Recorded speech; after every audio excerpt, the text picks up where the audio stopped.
My name is Bernhard Gehr, and I am very pleased to have the opportunity to speak today about our first experience with the DBLG1 system in Germany, and of course about my personal experience with the system.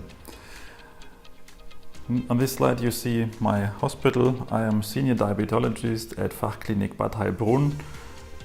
We are the biggest inpatient clinical center for diabetes in the south of Germany, in Bavaria, and we saw meanwhile about 20 patients on the DBLG1 system. Furthermore, we have a small outpatient unit for patients of the surrounding villages and towns.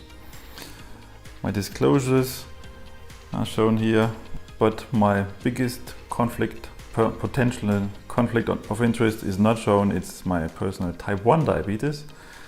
You see on the next slide that I have type 1 diabetes for 25 years now, and since 4 years I'm using different AID systems. I had Android APS for many years. You may heard of it. It's a DIY AID system. It is not self-learning, and I would say I was a bit DIY fatigue because it makes a lot of work. You always have to do micromanagement, but the result was good. The glucose values were most of the time in range, 82%, about 1% below 70. This was not a problem, but it makes work and you don't have any warranty and so on. So I tried DBLG1. What else do we have in Germany in 2021? We have meanwhile less pumps without sensor integration than with possible AID functionality, as you can see here. And the point is that in Germany, almost all of our patients with type 1 diabetes, and especially of the patients on pump, almost all of these, they have a CGM, a sensor, and there is no reason not to combine pump and sensor. So I'm convinced that we will have in a few years only pumps with sensor integration. What do you need to start with the DBLG1 system? From the hardware side, you need pump and algorithm. This is distributed by Roche as a package.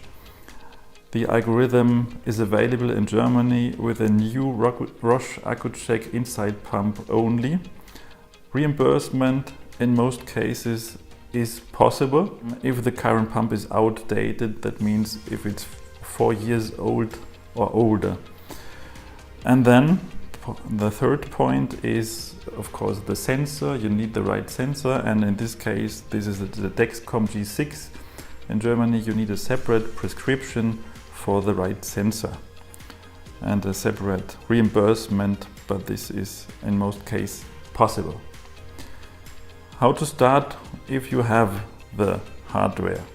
Very little information is needed to start the algorithm, and this may be a bit strange for us diabetologists. You need only total daily insulin dose, average of the last week about, and then the typical meal sizes, average meal size in gram carbohydrate for breakfast, lunch and dinner.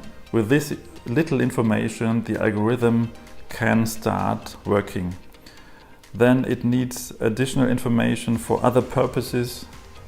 For instance, body weight for calculation of hypocarbs, a backup basal rate. This is used only if the algorithm is not able to work. For instance, if there is no sensor signal, and some personal data for the connection with your loops, the cloud data solution of Diabeloop. And here we go. The algorithm will take over insulin delivery after the third received glucose value. That means after 15 minutes, and then it will adjust the basal rate and microboluses and so on every 5 minutes. On the right side you can see my first night with the DBLG1 system, and my glucose values in the morning were perfectly in the target range, very stable.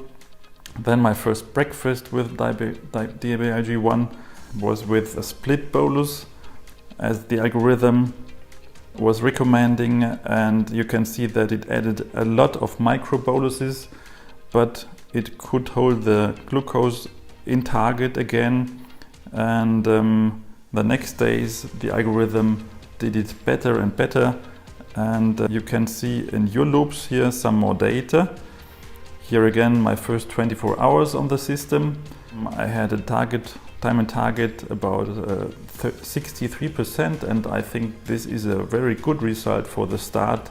It's unbelievable that the system only knew my body weight and my average meal size and my total daily insulin dose. And then this result. The algorithm is learning very quickly. You can see here one of the next days, one of the better next days, of course, with 90% time and range. And the result was very consistent for the next weeks. Here the result of the first 10 weeks with a time and range of 84% and about 1% time below range. What you can't see is better quality of life, of course. The algorithm does the micromanagement now and not the patient, not me. Much more peace of mind. We as diabetes professionals always need to know what can I influence if the algorithm is not working perfectly, if the result is not perfect. And this, in the case of DBLG1, is a lot. We can influence a lot of factors. We can influence aggressivity. We can choose glucose targets. We can, in the first weeks, change total daily insulin. These are really interesting possibilities to influence the algorithm. But in the first weeks, you should not change the standard settings. You should let the algorithm learn, and only in some cases, right from the beginning, change the settings. Meanwhile, we saw about 20 patients on the system in our center, and what are the top 5 mistakes if anything is not perfect. Most of these have nothing to do with the algorithm, but it's general diabetology. First of all, carb counting errors that we deal with re-education and maybe use the kitchen scale again. Then problems with bolus timing. With any algorithm, bolus timing keeps essential. Most of the patients should wait, especially at breakfast, at least 5 to 10 minutes from bolus to the meal and not the other way around. Then some patients tend to give in fictional hypocarbs into the algorithm just to get rid of the hypo alarms. Physical activity sometimes is announced too late by the patient. At the start of the activity, this is too late, obviously. It has to be announced as early as possible, at least 1 to 2 hours in advance, and it's a really nice feature of the DBLG1 system that you can announce it many hours in advance. Then with every algorithm, high intensity physical activity keeps a challenge, and here you have to combine all the possibilities of the algorithm and then can get a good result, but it's not so easy. Overall, we see that our patients have really good metabolic results on the DBLG1 system, and they are really happy. They have better quality of life. Yes, thank you very much for your attention.